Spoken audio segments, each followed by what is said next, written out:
मधुबन के बाबा, मधुबन के बाबा मुरली वाले, आपका क्या कहना, आपका क्या कहना। ओम शांति। आज 5 जुलाई 2022 के साकार मधुर महावाक्य है। आज मीठे मीठे बाप दादा बोले, मीठे बच्चे, अमृत वेले उठ, बाप की याद का घृत रोज डालो तो आत्मा रूपी ज्योति सदा जगी रहेगी। बाबा ने कहा, मीठे बच्चे, अमृत वेले उठ, बाप की याद का घृत रोज डालो तो आत्मा रूपी ज्योति सदा जगी रहेगी। बाबा ने आज प्रश्न पूछा कि कौन सा एक कर्तव्य बच्चों का है, बाप का नहीं। तो बहुत इंपॉर्टेंट प्रश्न है कि हम बच्चों का कर्तव्य कौन सा है जो बाप का नहीं है। तो उत्तर में बाबा हमें समझाते हैं। बाबा कहते कि बच्चे कहते हैं कि बाबा फलाने संबंधी की बुद्धि का ताला खोलो। बाबा कहते ये धंधा मेरा नहीं है, यह तो तुम बच्चों का कर्तव्य है। तुम्हारी बुद्धि का ताला खुला है तो तुम औरों का भी ताला खोल स्वर्ग में चलने के लायक बनाओ। अर्थात सबको मुक्ति और जीवन मुक्ति की राह बताओ। हमको राह बतानी है। मुरली का गीत है, जाग सजनिया जाग। ओम शांति। तुम जगे हुए बच्चे बैठे हो, फिर औरों को जगाना है। अज्ञान नींद से जगाना है। तुम जागे हो सो भी नंबरवार, क्योंकि घड़ी घड़ी भूल जाते हो। जगाने वाला कहते हैं, सजनिया भूल ना जाओ, यह याद का घृत है। मनुष्य मरते हैं तो दीवे में घृत डालते रहते हैं कि दीवा बुझ न जाए। बाप कहते हैं, बच्चे याद करते रहो। यह याद करने के लिए, घृत डालने के लिए सवेरे का टाइम बहुत अच्छा है। सवेरे याद करेंगे तो वह याद बहुत समय कायम रहेगी।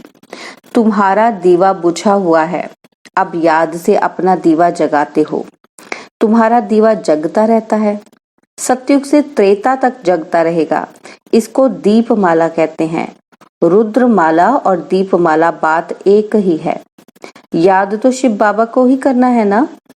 तुम असल में रुद्रमाला के मोती तो हो ना, अर्थात निर्वाण धाम में रहने वाले हो।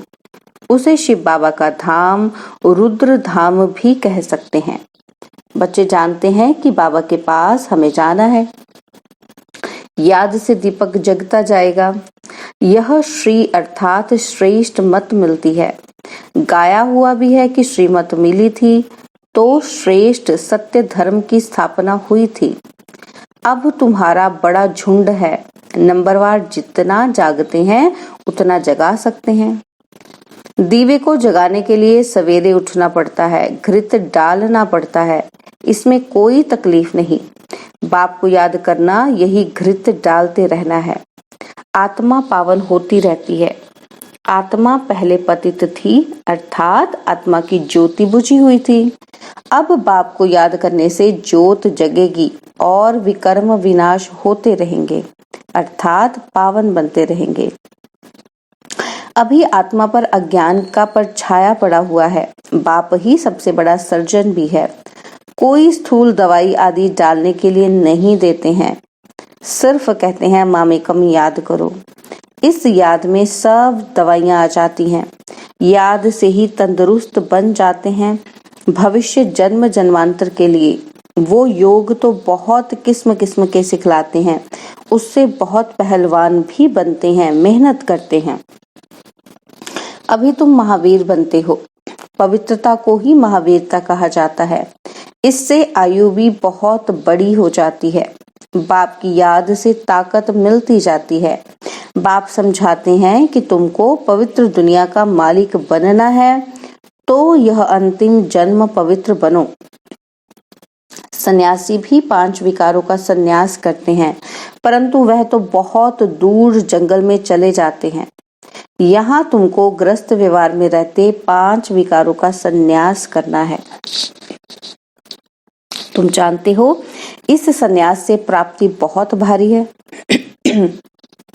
उनको तो कुछ भी पता नहीं कि हमें मुक्ति मिलेगी व क्या होगा। पुनर्जन्म में तो उनको आना ही है, तुमको तो इस मृत्युलोक में आना ही नहीं है, तुमको जाना है अमरपुरी में। फर्क हो गया ना। भल सन्यासी लोग कितने भी हठ योग आदि करें, फिर भी उन्हों को मृत्युलोक में रहना ही है, और तुम बच्चों को इस मृत्युलोक से जाना है अमरलोक में। इसलिए मेहनत करनी पड़ती है। जिस मेहनत से वे डरते हैं, समझते हैं गृहस्थ व्यवहार में रह हम योगी नहीं बन सकते, उनको कुछ पता ही नहीं कि संन्यास से क्या मिलेगा। कोई एम ऑब्जेक्ट ही नहीं है। तुम्हारे पास एम ऑब्जेक्ट है। वो थोड़े कहेंगे कि हम नई दुनिया में जाएंगे, वह तो मुक्ति धाम में जाएंगे, परंतु उनको पता ही नहीं है। तुम तो राजाई में ऊंच पद पाने के लिए पुरुषार्थ करते हो। इसमें पुरुषार्थ पूरा करना है, आशीर्वाद व कृपा की बात ही नहीं है। ऐसे नहीं कि हमारे पति की बुद्धि का ताला खुले, आशीर्वाद करो। क्या हम सभी का ताला खोल देंगे? तुम बच्चों की बुद्धि का ताला खुल जाता है, फिर भी मेहनत तुमको करनी है। बाबा किसका ताला खोलते नहीं है? ड्रामा अनुसार जिन बच्चों को शूद्र से ब्राह्मण बनना है, उनको आना ही है। जिनका कल्प पहले ताला खुला होगा, उनका ही खुलेगा। हाँ, शुभ चिंतक को राय दी जाती है। तरस तो पड़ता है ना कि यह भी साहूकार बन जाएं। ताला खुले तो स्वर्ग में चले जाएं, यह भी स्वर्ग के मालिक बन जाएं। यह तुम्हारा धंधा है। उनका है हद का सन्यास, तुम्हारा है बेहद का सन्यास। तुम बेहद का राज्य मांगते हो और वह बेहद की मुक्ति मांगते हैं। वह मुक्ति भी ऐसी है जैसे तुम्हारी जीवन मुक्ति है। हमेशा के लिए मुक्ति तो हो नहीं सकती, पुनर्जन्म लेना ही है। बच्चे जानते हैं कि पहले जब वहां से आते हैं तो पुनर्जन्म फिर भी अच्छा सतो प्रधान मिलता है, फिर रजो तमो में आ जाते हैं। तुम सबसे ऊंच बिरादरी के हो। पहले पहले आदि सनातन देवी देवता धर्म की बिरादरी है, फिर अनेक प्रकार के धर्म के स्तंभ निकलते हैं, वह सब पीछे आने वाले हैं। तुम्हारी बुद्धि में ये सब बातें रहनी चाहिए। हम ब्राह्मण हैं, वह शूद्र है। हम शिक्षा पाकर तमो प्रधान से सतो प्रधान हो रहे हैं। कौन बनाते हैं? जो एवर सतो प्रधान है, वे कभी रजोतमो में नहीं आते। शिव बाबा ही है ना, वो हमको बना रहे हैं। हर एक को मेहनत करनी है। तुम्हारी मेहनत से ऑटोमेटिकली तुमको ही ऊंच पद मिलता है। हर एक अपनी राजधानी को तुमको मदद देने वाला एक ही बेहद का पाप है। वह सहज युक्ति बताते हैं। इसका नाम ही है सहज राजयोग, जिससे दैवी स्वराज्य मिलता है। स्व अर्थात आत्मा को ही राज्य मिलता है। आत्मा कहती है अभी हम बैगरी शरीर में हैं, फिर प्रिंस का शरीर मिलेगा। तुम आत्माएं यहाँ बैठी हो, जिसके पास जाना है उसको ही याद करना है। गुरु लोग मंत्र देते रहते हैं, यहाँ बाबा का मंत्र कोई और देने वाला नहीं है। बाप एक ही मंत्र देते हैं कि मैं तुम्हारा निराकार बाप हूँ, तुम्हारा टीचर भी हूँ, पतित पावन गुरु भी हूँ तो निराकार। यह भी निश्चय चाहिए। हमारा बाप पतित पावन निराकार ज्ञान का सागर है। राजयोग से हमको महाराजा महारानी बनाते हैं, बेहद का वर्षा देते हैं। 100% संपत्तिवान भव, आयुष्मान भव। देवताओं जितनी कोई की आयु नहीं होती। पुत्रवान भव, तुम्हारा कुल चलता है। तुम जानते हो वहां विकार हो नहीं सकता। आत्मा को अपनी नॉलेज है। हम अभी जाकर बच्चा बनेंगे, फिर बूढ़े जवान वो बूढ़े बनेंगे, फिर दूसरा शरीर लेंगे। वहां की रस्म रिवाज और यहाँ की रस्म रिवाज और है। बाप ही समझा सकते हैं। रोज कहते हैं बच्चों, जीव की आत्माओं, जीव बिगड़ सुनाएंगे कैसे। यह याद रखना है। हम आत्माओं को परमपिता परमात्मा समझा रहे हैं, परंतु यह भी भूल जाता है। अभी तुम प्रैक्टिकल में बैठे हो, यह भी जानते हो कि जन्म जन्मांतर फालतू कथाएं सुनते आए हैं, कितनी गीताएं पुस्तक सुनते आए हैं। अभी है संगम युग, संगम युग का अर्थ ही है पुरानी दुनिया का विनाश, नई दुनिया की स्थापना। इसलिए इसको ऑस्पिशियस, कल्याणकारी संगम युग कहा जाता है। संगम युग को भूलने से अपनी राजधानी को भूल जाते हैं। भल तुम प्रदर्शनी आदि रखते हो, फिर भी कोई की बुद्धि में नहीं बैठता। इतना कहते हैं कि यहाँ ईश्वर को पाने की समझानी बहुत अच्छी है, बस यही नहीं समझते कि ईश्वर पढ़ाते हैं। कोई विरले को निश्चय बैठता है जो कहते हैं कि बरोबर ठीक है। हम भी समझते हैं कि पढ़ाने वाला परमपिता परमात्मा है।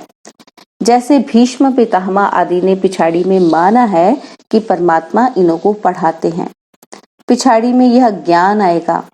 भल प्रदर्शनी में हजारों आते हैं, परंतु यह किसी को भी समझ में नहीं आता कि तुमको निराकार परमपिता परमात्मा पढ़ाते हैं। कहते हैं ये बात हमको समझ में नहीं आती, निराकार कैसे पढ़ाएंगे? अच्छा, हम आकर समझेंगे कहकर फिर आएंगे ही नहीं। ऐसे भी होते हैं, कितना तुम समझाते हो, चलो हम तुमको स्वर्ग की बादशाही दें, तो भी मानते ही नहीं। सैपलिंग लगती है, पाप समझाते हैं तुमको भक्तों को समझाना सहज होगा। तुम सर्वव्यापी कहते हो तो पूजते क्यों हो? यह तो जड़ है, तुम हो चैतन्य हो। तुम बड़े हो गए ना, समझाना है बेहद का बाप तो कहीं की ही महिमा है। वह मनुष्य सृष्टि का बीज रूप पतित पावन है। दुनिया पतित है, उनको पतित से पावन बनाने वाला एक ही बाप है। जरूर संगम पर ही आता होगा। अब आए हैं, कहते हैं मुझे याद करो तो तुम्हारे विकर्म विनाश होंगे। गीता में अक्षर है, परंतु कृष्ण का नाम लिखने से बुद्धि ठहरती नहीं है। तुम जानते हो ये ज्ञान है बहुत सहज, परंतु विघ्न पड़ते रहते हैं। मित्र संबंधी आदि सब विघ्न डालेंगे। हम इनको इस तरफ खींचते हैं, वह फिर उस तरफ खींचते हैं। बड़ी जंजीरें हैं। बाप समझाते हैं ये कैसे हो सकता है? शिव बाबा तो ज्ञान का सागर, सुख का सागर है। कुछ तो किया होगा ना, स्वर्ग स्थापन करने वाला है। सिर्फ कहता हूँ मेरे को याद करो। कृष्ण तो कह ना सके, समझाने के लिए बड़ी मेहनत चाहिए, थकना नहीं है। बहुतों से मेहनत पहुंचती नहीं है, बहाने बहुत लगाते हैं। बाबा कोई तकलीफ नहीं देते हैं।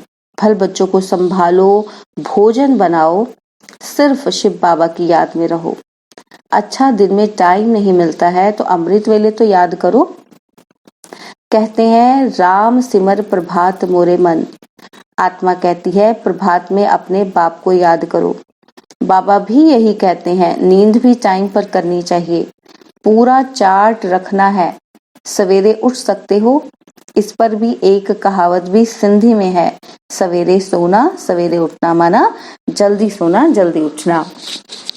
अभी तुम अक्लमंद बनते हो, सारा चक्र बुद्धि में है, तुम्हें कोई भी दुख नहीं मिल सकता।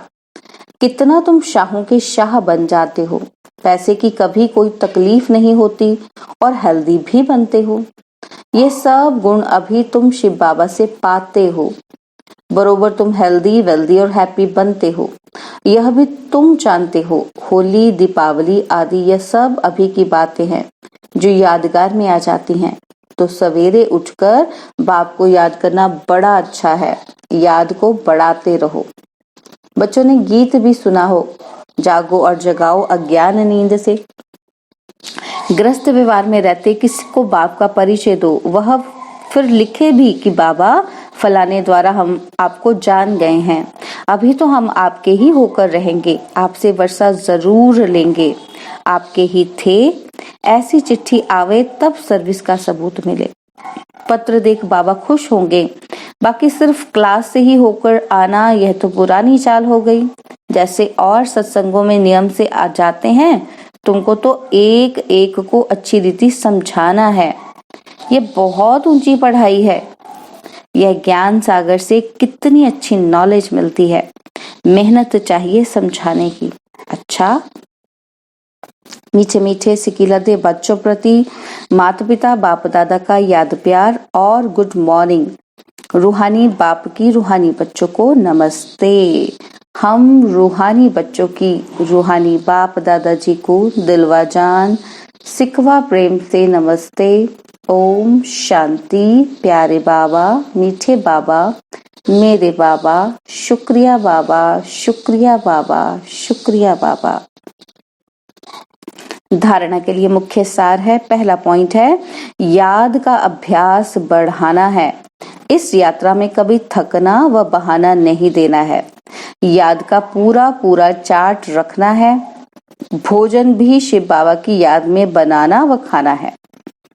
सेकंड पॉइंट है, बुद्धि से बेहद का संन्यास करना है। इस छीछी दुनिया को बुद्धि से त्याग देना है। बाप द्वारा जो मंत्र मिला है वही सबको देना है। जगे हैं तो जगाना भी है। बाबा ने वरदान दिया, हर सेकंड हर कदम श्रीमत पर एक्यूरेट चलने वाले ईमानदार वफादार भव। हर सेकंड हर कदम श्रीमत पर एक्यूरेट चलने वाले ईमानदार वफादार भव। हर कर्म में श्रीमत के इशारे प्रमाण चलने वाली आत्मा को ही ऑनेस्ट अर्थात ईमानदार और वफादार कहा जाता है। ब्राह्मण जन्म मिलते ही दिव्य बुद्धि में बाप दादा ने जो श्रीमत भर दी है, ऑनेस्ट आत्मा हर सेकंड उस कदम उसी प्रमाण एक्यूरेट चलती रहती है। जैसे साइंस की शक्ति द्वारा कई चीजें इशारे से ऑटोमेटिक चलती हैं, चलाना नहीं पड़ता, चाहे लाइट द्वारा चाहे वाइब्रेशन द्वारा स्विच ऑन किया और चलता रहता है। ऐसे ही ऑनेस्ट आत्मा साइलेंस की शक्ति द्वारा सदा और स्वतः चलते रहते हैं। स्लोगन है, जहां चिंता है वहां चैन नहीं हो सकता। जहां चिंता है वहां चैन नहीं हो सकता है। ओम शांति। और अब यह एक बहुत अच्छी वीडियो भी जरूर देखें।